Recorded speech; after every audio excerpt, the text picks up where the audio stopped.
Let me show you. All right, so this is the GVAA rate guide. So when you get there, this is what it looks like. And if you scroll down, you can actually jump to any of these sub niches of voiceover.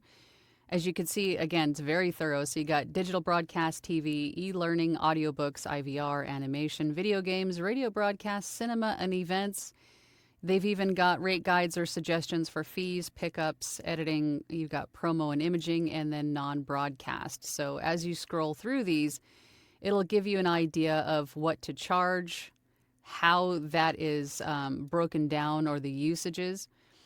In terms of broadcast, they've got like how long is the client going to be using this voiceover, 3 months, 6 months, a year, broken down by national, regional, right? It's very, very thorough. So you can go into here and get a good idea of what to charge.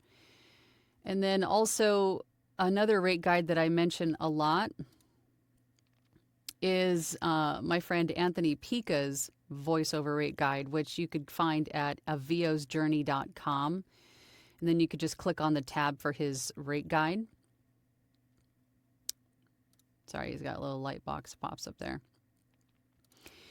But this one is a little bit more beginner friendly, where the GVAA rate guide is been around for a very long time. And I think it looks like it's just been recently revised to probably include some of the freelance marketplace pricing that we now are seeing more and more of. But Anthony's, this rate guide here was developed based on working online, having a remote home studio for freelance marketplaces, for, pay to plays, things like that.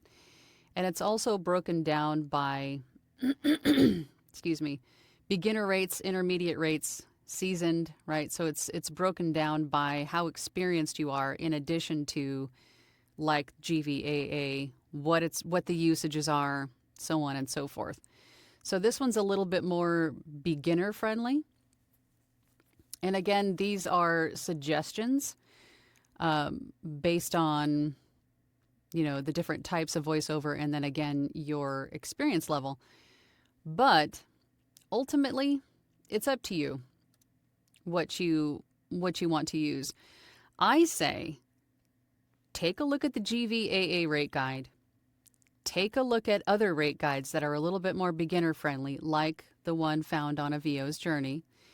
And then also, if you're working on a platform, specifically platforms, if you're on freelance marketplaces like Fiverr and Upwork, or, any of the other ones, Guru, and voices.com, Voice123, all of those, take a look at what everybody else is charging if you're able to.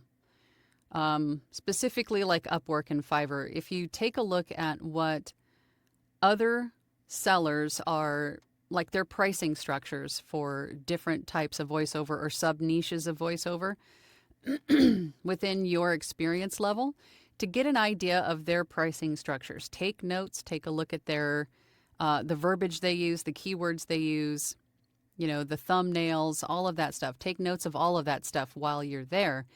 And that'll help you decide what to start with for yourself. Because you don't want to you want to stay pretty consistent with what everybody else is charging, right?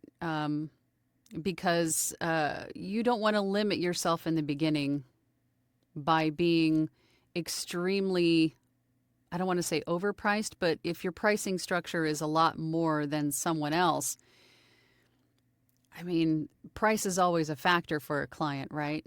Sometimes voiceover, well, most of the time, the voiceover is usually the last step in a project. Because if you think about it, if you've got a video production company, for example, is creating a video for a client, the most important aspect is usually the visuals, right? What is going into the video itself? What's the footage being used? Is there any text on the screen? How does it flow? What are the colors, the branding? All of those visual things are a little bit more important than the voiceover, and the voiceover is usually the last aspect. So by the time they get to the voiceover, most of the budget is probably used up by the visuals and the text and all of that stuff. So usually the lower price point is going to be a factor in who they choose for the voiceover. So if they're looking for someone in a particular experience level, price is usually going to be a factor. It just is, right? So you don't want to be too different in your pricing structure when you're just getting started, because ultimately on freelance marketplaces or places like, the pay-to-plays, the social proof is what you really need as soon as possible. And when I say social proof, I mean reviews, right? Proof that somebody before the client currently looking at you has, said, yep, this person is legit. They do a good job. They are who they say they are, right? Someone before them has come in, hired you, and said that everything's cool. It's just like buying something on Amazon, right? You're more apt to buy something on Amazon that has a lot of 5-star reviews versus something that has maybe 1 5-star review or no reviews at all. So you want to stay competitive in your pricing, especially in the beginning, so you can get that social proof. And then once you have that social proof and you start building your book of business and you have, you're starting to see more return clients, repeat clients, referrals, things like that.